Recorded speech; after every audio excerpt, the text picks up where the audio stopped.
Welcome to Nerds at Church, a podcast about nerdery and the Bible. I'm Pastor Emily, and I use pronouns like they, them, theirs.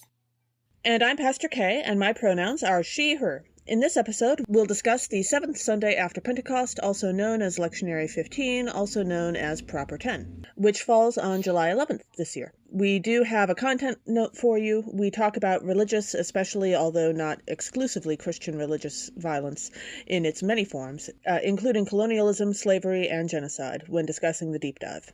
Check out the episode description for links to the Bible passages and other references we make in this episode. So our deep dive today is on political and religious violence, specifically Christian religious violence, and also resistance to political oppression. Very often in history, religion has been used to justify violence, and Christianity has been really good at that. And by good, I mean bad. Yeah. So, a list of examples of Christians getting violent in Jesus' name when Jesus didn't ask us to includes the Crusades, also known for the epic quote of "kill them all and God will know his own." Please don't do that again. No. That was like a buddy of Charlemagne, I think. Something, or like the father of Charlemagne, grandfather, something like that. I have no idea. The Peasants' War during the Reformation, which was a giant mess and really irritated Martin Luther and some of his buddies. I get why, but still. And also, after those pieces, and even after Martin Luther died, the wars and battles that were fought about the Reformation, yes, and who would be Catholic and who would be Protestant, and how dare you be Protestant and how dare you be Catholic, and yeah. Right, and there are a couple noted exceptions of people who are like, you can be anything in my area, but for the most part it went with the rulers, and so then there were fights among the rulers. And one noted example of that would be the English Civil War, and all kinds of anti-Catholicism that came out of that. And of course then there's the witch trials and the Inquisition, which, I suppose you might have expected, but most people don't expect the Spanish Inquisition. That is true. And violence, nevertheless. Yes. Yeah, no, yes. That was actually really ugly and violent and so forth. Yeah. Also, in this country, in addition to the witch trials briefly mentioned, slavery. Also other countries. This is so weird.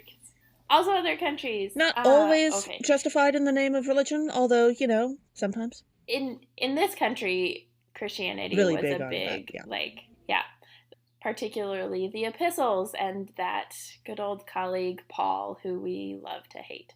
But slavery was very much justified by Christians, and there were some who resisted based on their faith, but by and large, the institution of slavery, particularly in the United States context, was justified by Christianity and supported by Christianity. And by the church particularly.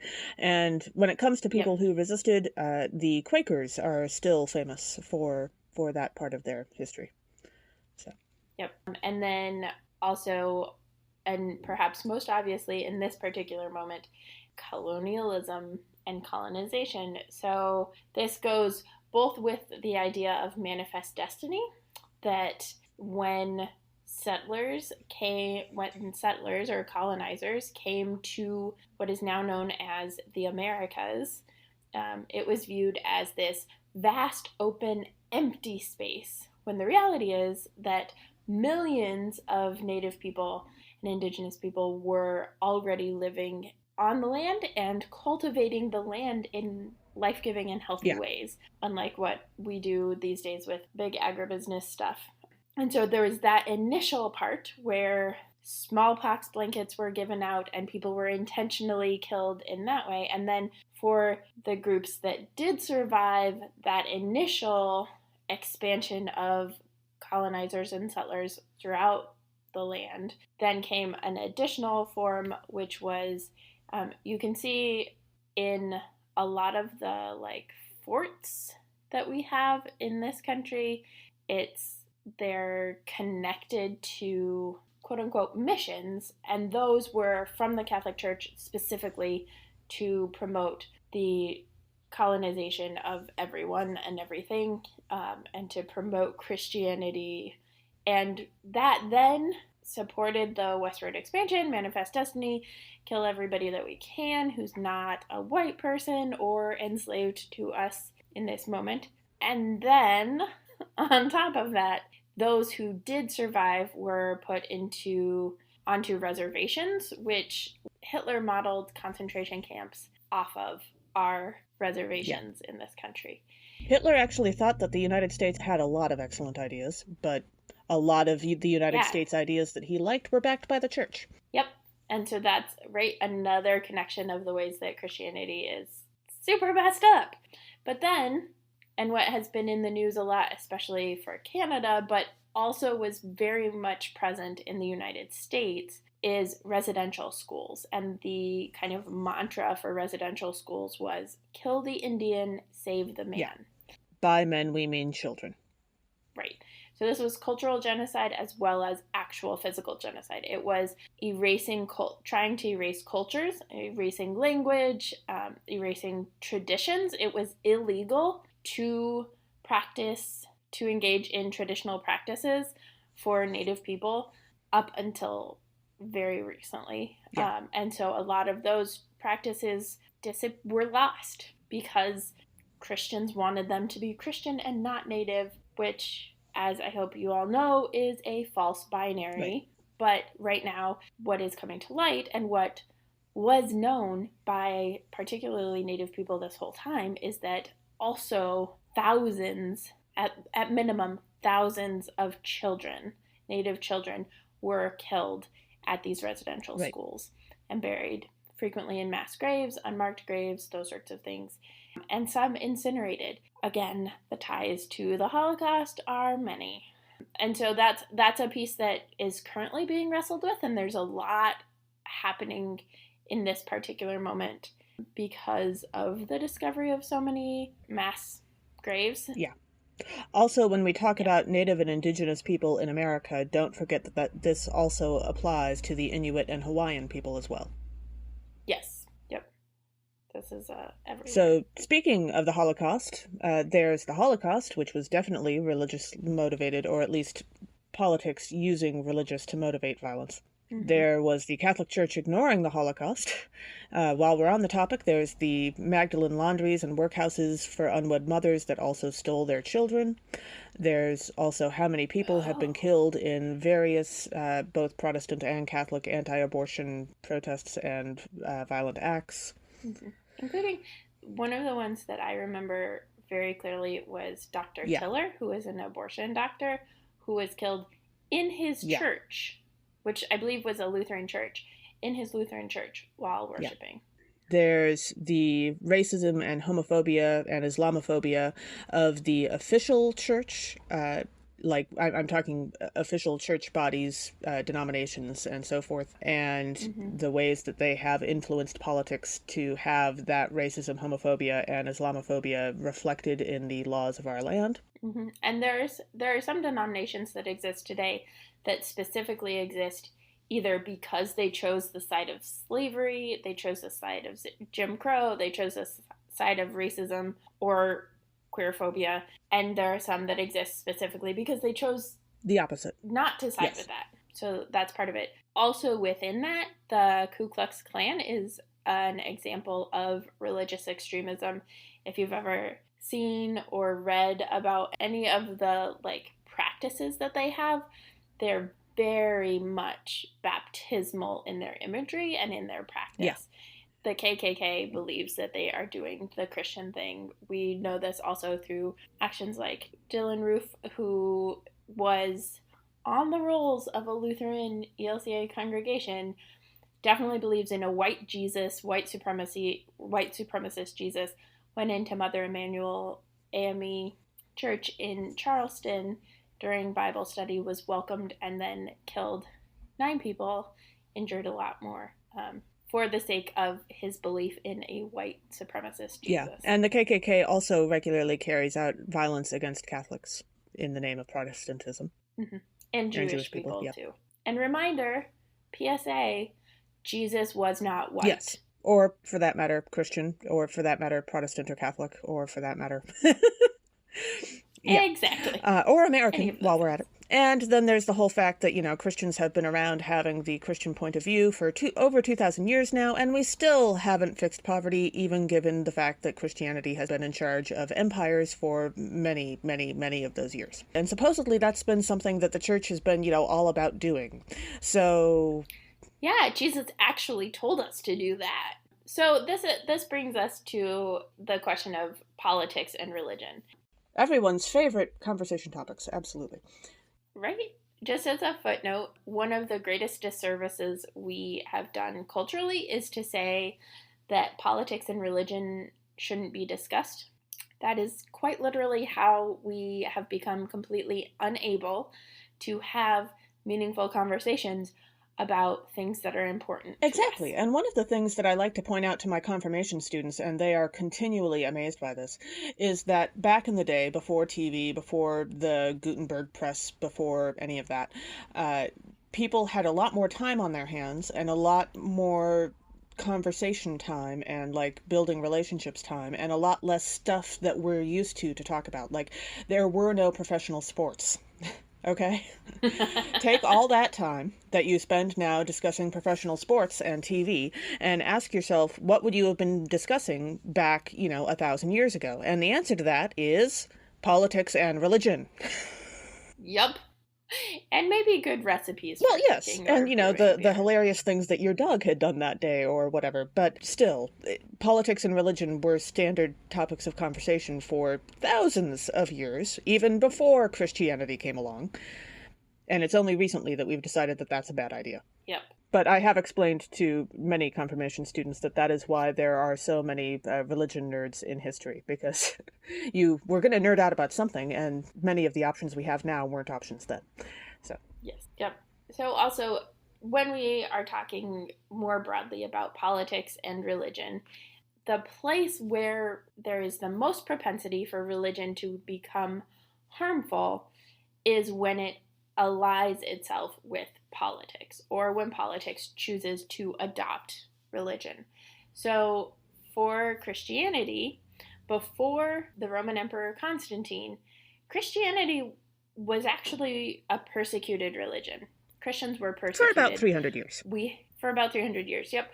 We have tons and tons of letters from Paul from prison, right? A ton of Paul's letters are from prison or before and prison or after prison. And he was in prison because he was spreading Christianity. Not also occasionally because he pissed people off in general, but mostly because he was spreading Christianity, and that was how he chose to piss people off. Yeah. Literally, Jesus was executed by the Roman Empire, right? So the fundamentals of Christianity are resistance to empire, resistance to politics, and that safeguarded us in a lot of ways from perpetrating religious violence. For about 300 years. Yeah. And then Constantine came along and had some vision, some dream of crosses on shields, and scooped up Christianity and said, Christianity shall be the religion of the Roman Empire. And so then we were basically screwed as a faith. In terms of being able to maintain our anti-empire stance. Yeah. The integrity of Christianity was called severely into question. So from then on, Christianity has been deeply intertwined with empires.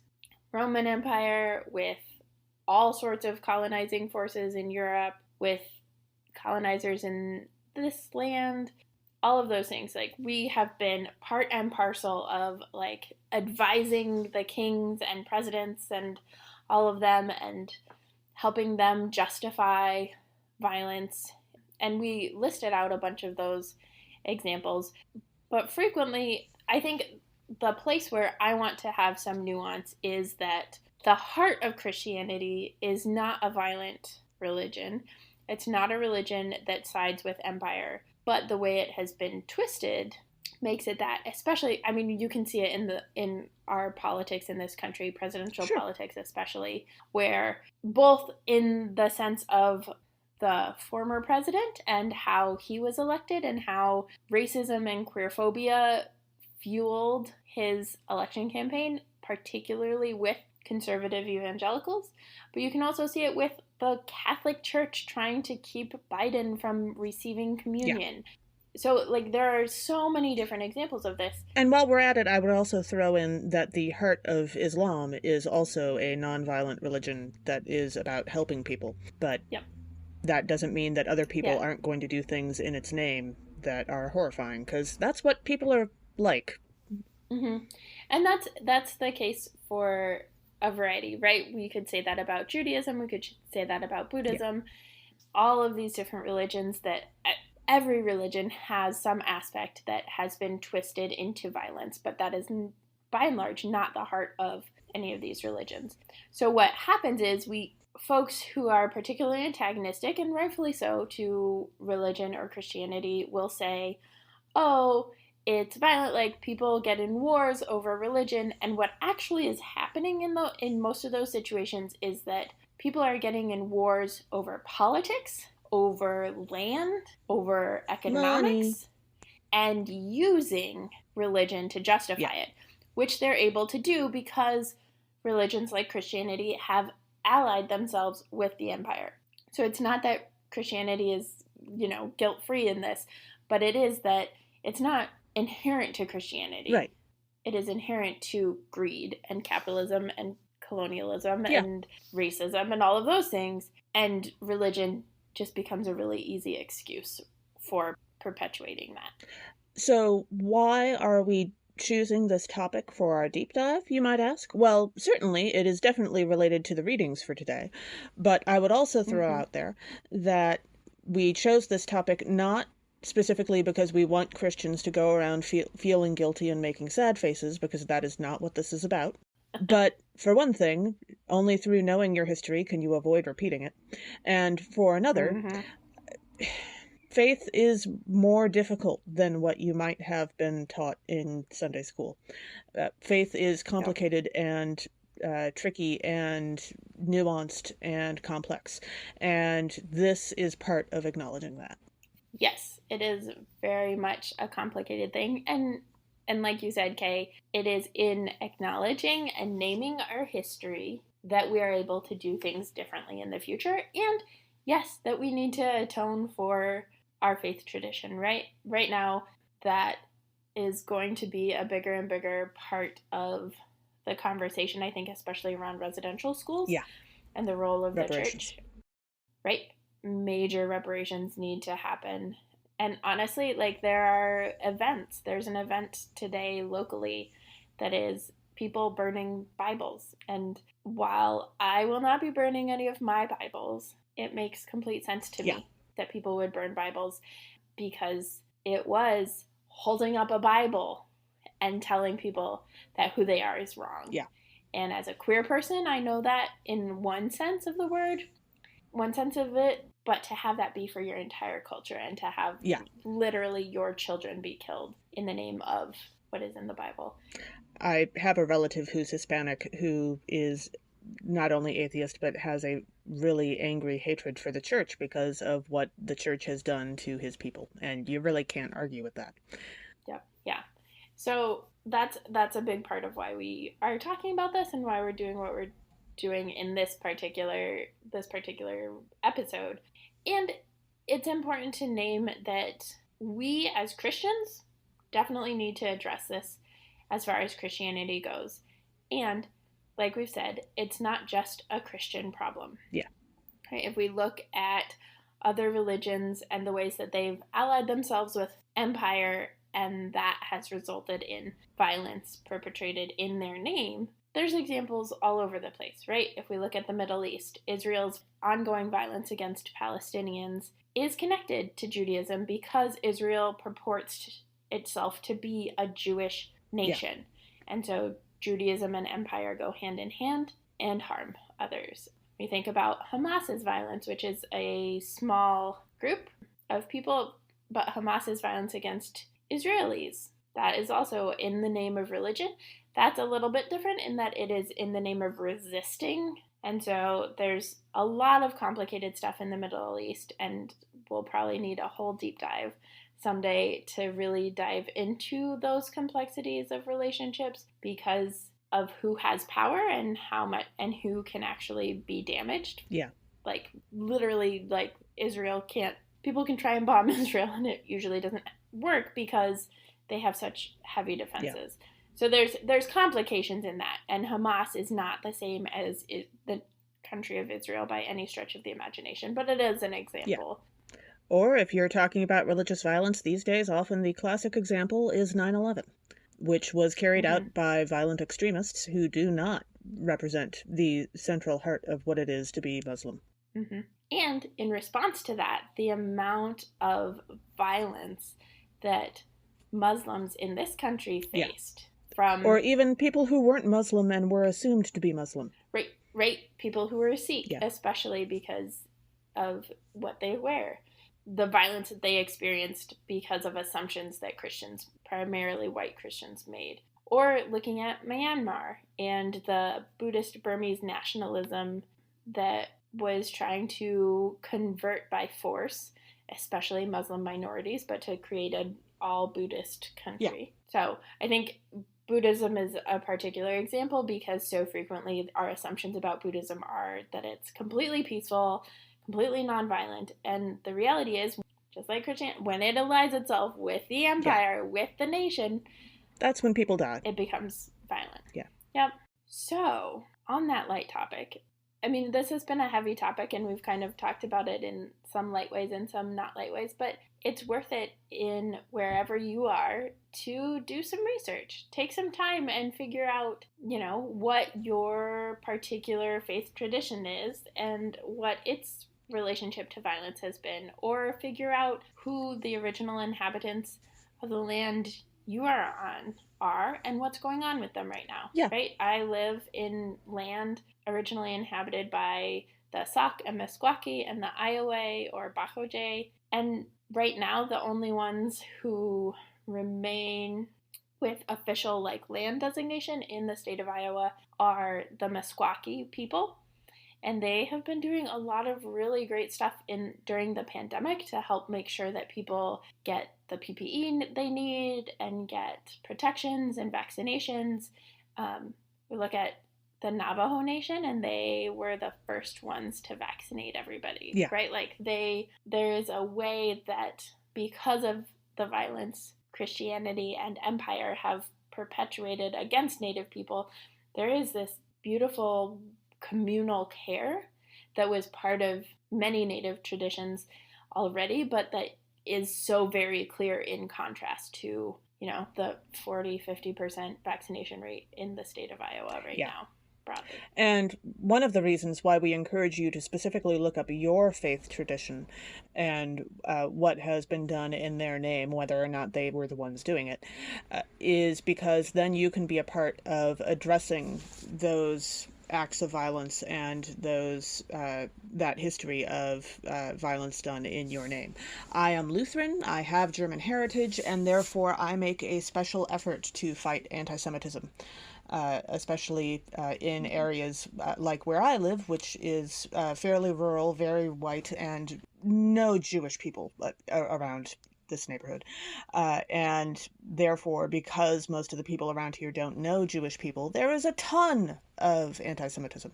And working against that is part of my job, not because I myself have done anything evil, but because I look like and sound like and have points of view that are very similar to those that have done horrific things in my name.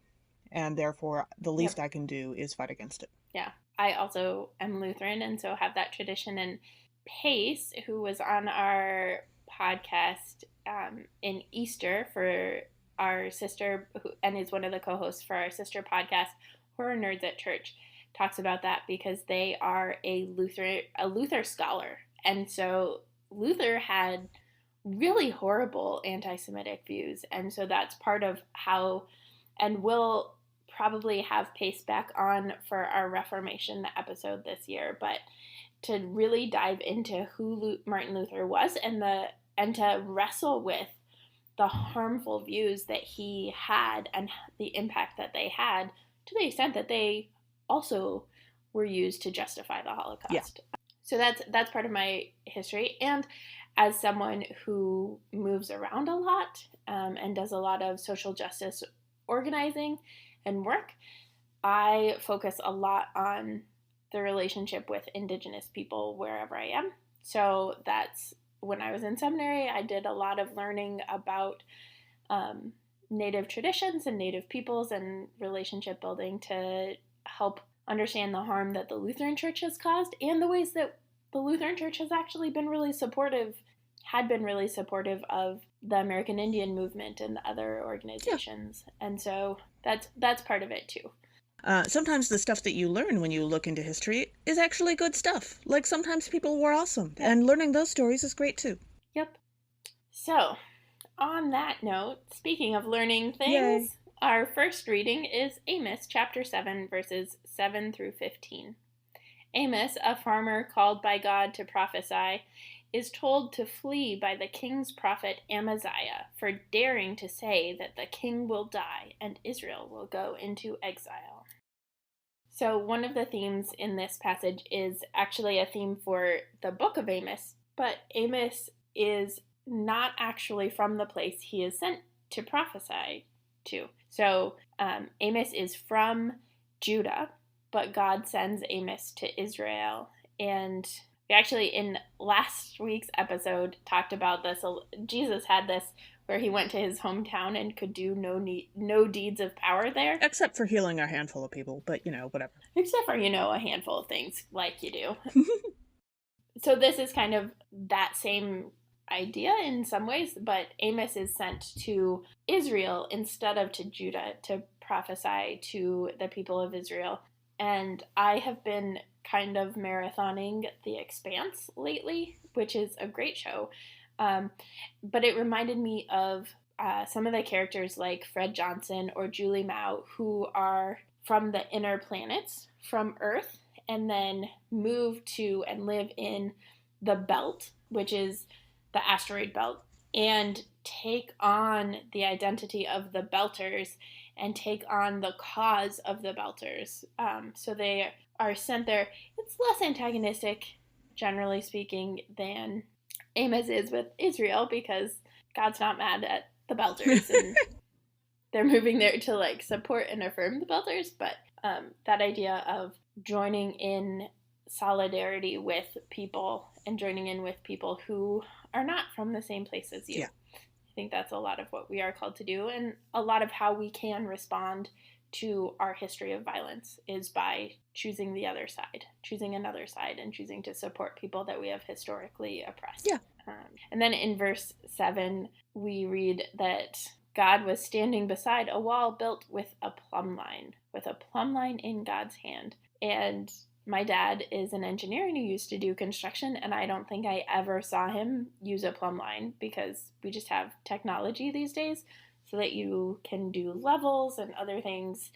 You don't really need a plumb line. I think I remember my grandpa, the engineer, using a plumb line to show me how a plumb line worked. Yeah. That's about it. Basically, it's a weight at the bottom of a string, and you hold the string up, and the weight will make it so that it's vertical. Yes. To the center of Don't use a magnetic weight, because that will do bad things if there's a magnet nearby. Yeah, don't use a magnetic Terrible weight. Accidents in construction from, yeah. Ooh, I didn't realize that people actually tried to do that. That's not in major construction these days, usually, but, way back when. On occasion. Back in the day, yeah. But then I was thinking about it and, imagining trying to use a plumb line in outer space. It's just the string is all loose, and but as the weight Jessica is just, reminded us in our around. Episode on the Ascension, there is always gravity in space. You just never know what direction it's going in. Exactly. Yeah. But yes, I think a lot of the uses for plumb lines these days have been replaced by lasers, and I think that would probably work in space mostly. Maybe that'd be interesting though, because there's fewer particles in space. It would be harder to trace along the way. Yeah. Yeah.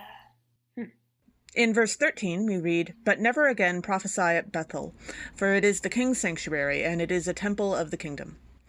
This is just after Amaziah, the prophet, who apparently feels threatened by Amos, tells the king that Amos's loyalty isn't primarily to him, rather than to Israel, and then tells Amos to exile himself because the king is angry. Now, Amaziah is saying that the temple, which is, the temple to God, is also primarily the king's sanctuary, which is a sign of the king's corruption, because a temple to God shouldn't be about keeping one person safe or keeping one person happy, even if that person is the king. It should be about the relationship between God and all the people. If it's keeping anyone safe, it should be keeping all the people safe, right? Mm-hmm. Not just the people who agree with the king. This sounds a lot like what we were just talking about religion and empire. Yes, it does. And it also reminds me of Emperor Palpatine shutting down the Galactic Senate in Star Wars, because even with the Senate's corruption, as shown in the movies, they did make more of an effort, at least, to serve all the people of the Empire, more often, certainly, than Emperor Palpatine did. Yes, and that was a really good, twisting of things, which... Yeah, twist the truth and twist the lies. And then in verse 14 we read, Then Amos answered Amaziah, I am no prophet, nor a prophet's son, but I am a herdsman and a dresser of sycamore trees. I wonder what costumes he put the sycamore trees in. Also, the version that I have spelled sycamore wrong. Interesting. Okay. This verse anyway sounds a lot to me like Toby of the October Day series by Seanan McGuire, saying that she doesn't want to be a hero of the realm. She'd like to go back to being a private investigator, please. Her life was a lot more reasonable then and a lot less dangerous, or at least medium dangerous instead of serious dangerous. Only it turns out that she's the only person who's actually both willing and able to deal with most of the problems that she handles, and somebody has to. Oh, well.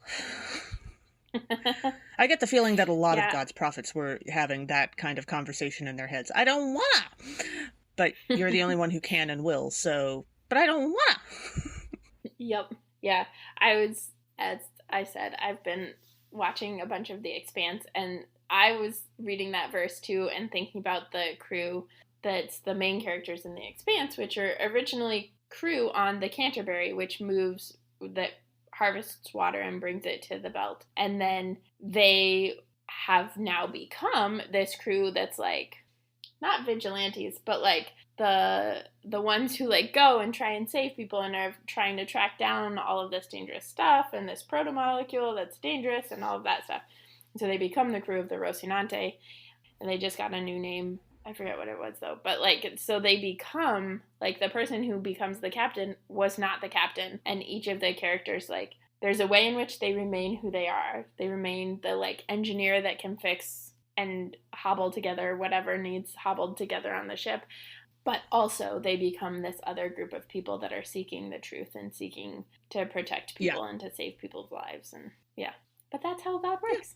God works with what we have and brings us to new places. Sometimes in mysterious ways. Yes. Usually not through spaceships, but... I mean, we don't know. It could be usually through spaceships. We only have our knowledge of this one tiny piece of the universe. So. It's true. It's true. We could be the outlier.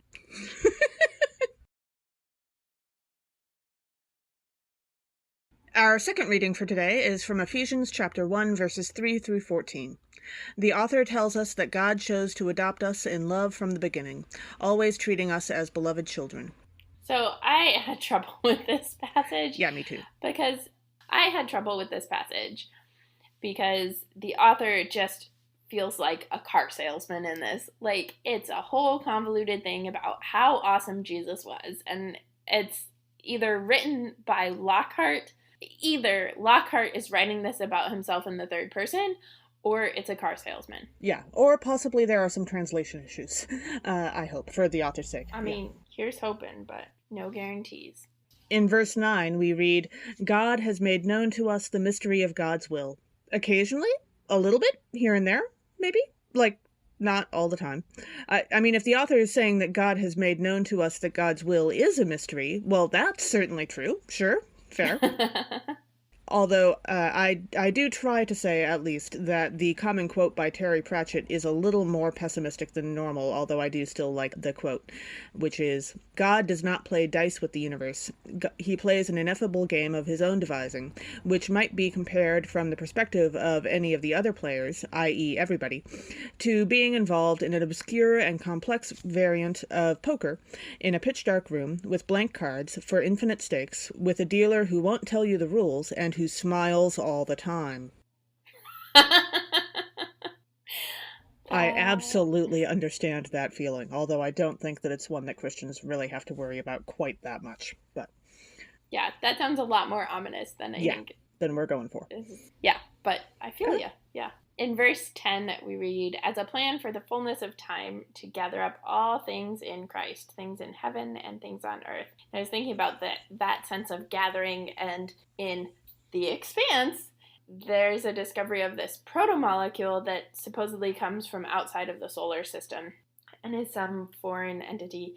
But the proto-molecule, like, changes and adapts and takes over and so like really is like gathering all things to itself, and then like adjusts and changes, and of course all of the different people want it as a like weapon. Yeah. But you know, that's the humans and violence. Not a religious thing, just like a human thing, which is awful. Mm-hmm. Yeah, I read verse 10 and I was thinking about God's time is not our time. God's time tends to be rather slower than we would like, in fact. And God tends to do things rather slower than we would like. And that definitely reminds me of how in Dune, the original book, the plans of the Bene Gesserit to bring about the Kwisatz Haderach, their chosen one, takes almost countless generations, like hundreds and hundreds and hundreds of years. Although, of course, one of their number does get a little impatient toward the end and decide to speed things up by a generation by having a child of the gender that wasn't expected. But they actually can control that sort of thing. It's a long story. And a lot of other things. But yeah. Yeah. And I think that sense of God's time being slower, for me, is connected to God's time being different, and the like Chronos versus Kairos, which I've talked about some. Like, also sometimes God's time moves much faster than we would like. Like, okay, it's time for you to do the thing now. Wait, what? Yeah. That our time is, the way we experience time most of the time is fairly linear, and God's time is just like this big nebulous cloudy blob that like sometimes like breaks into our linear time. And yeah, I have ADHD. Linear time is not really a thing I'm acquainted with, but I've heard rumors. Also fair. In verse 13, we read that in Christ you also, when you had heard the word of truth, the gospel of your salvation, and had believed in Christ, were marked with the seal of the promised Holy Spirit. And I love that. That's actually my favorite part of baptisms, is to be able to say you have been marked by the power of the Holy Spirit and sealed with the cross of Christ forever. Yeah. Is my favorite thing.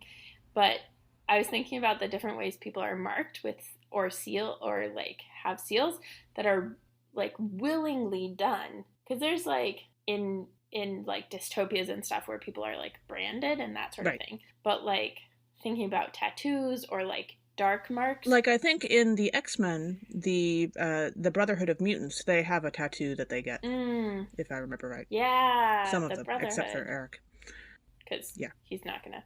He already had unwillingly his skin marked, and so won't do it again. Yeah, that's a good one. I was like, I know it exists somewhere. I just couldn't remember, like, in what. But the dark mark is also a good example. Yeah. And not all of those tattoos are, like, evil, I have to say.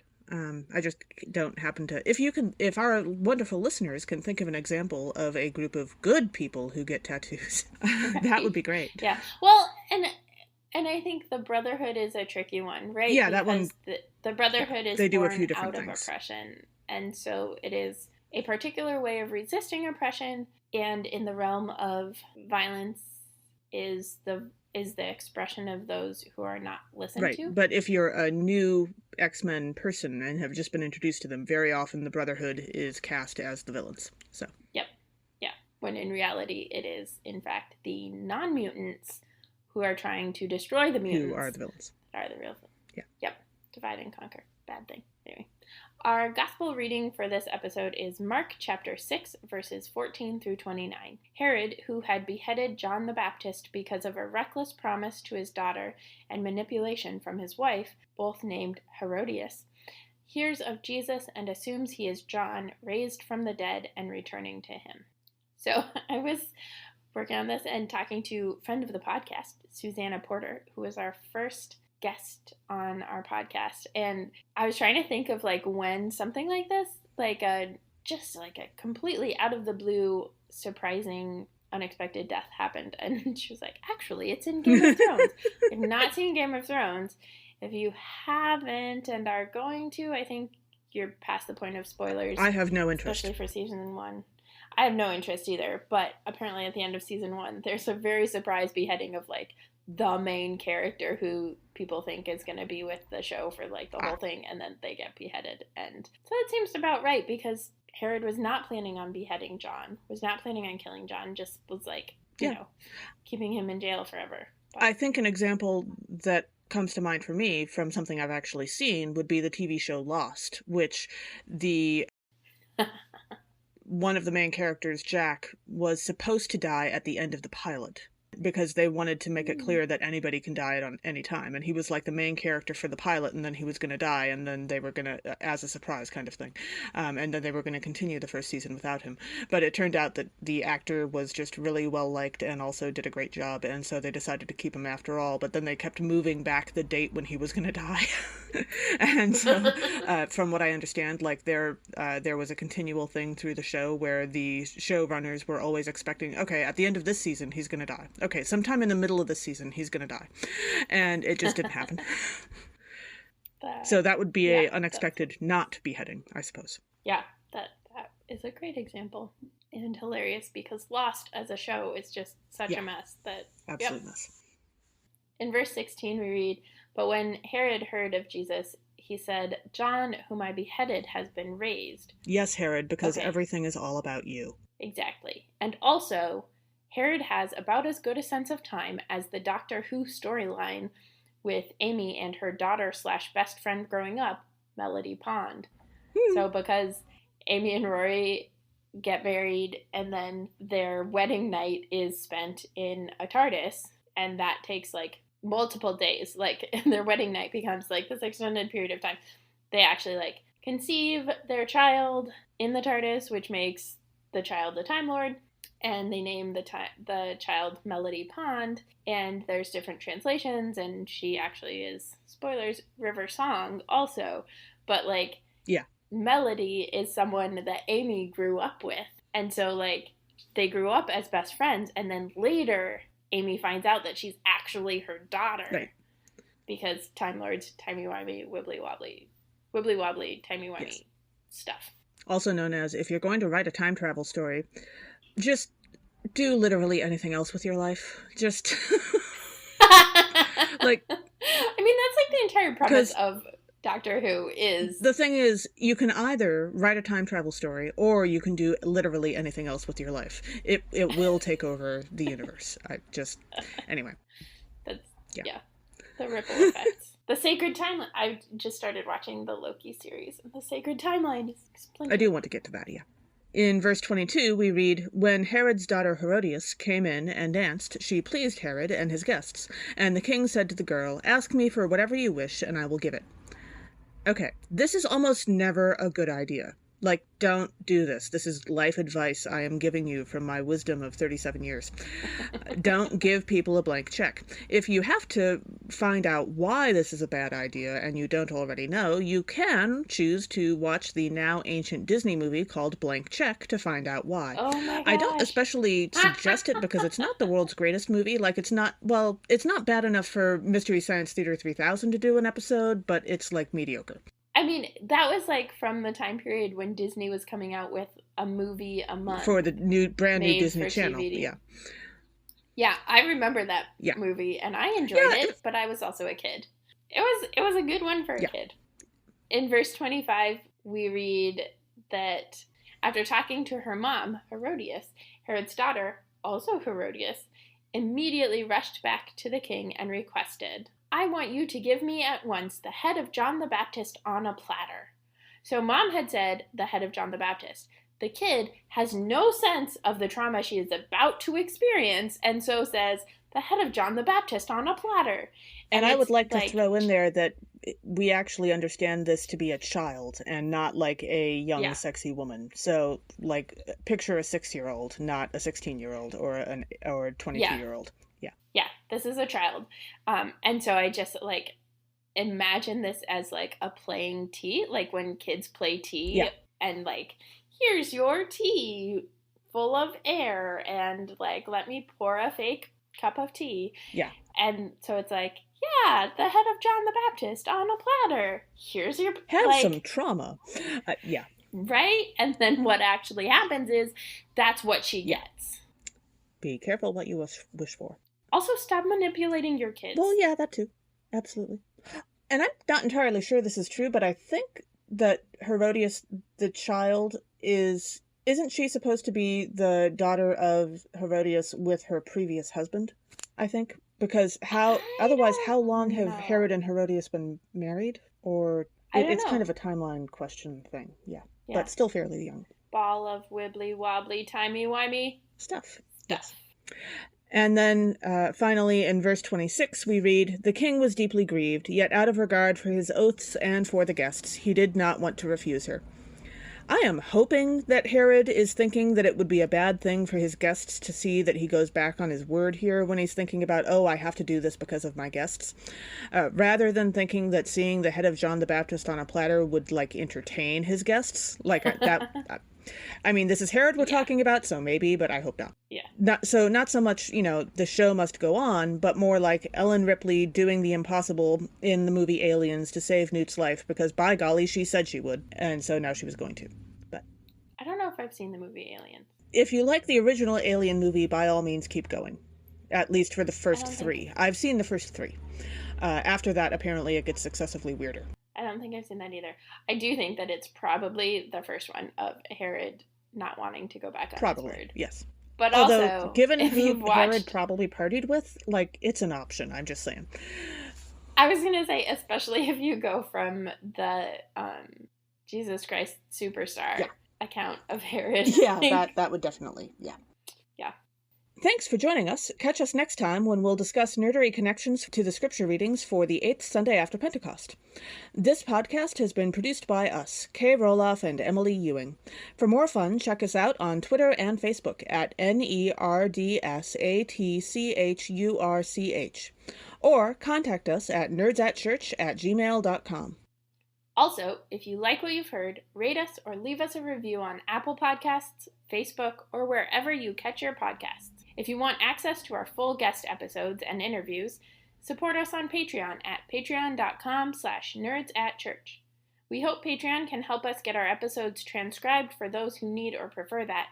Though if you want to help us with transcripts, let us know via email or social media. As the ancient Christian said, Pax Vobiscum.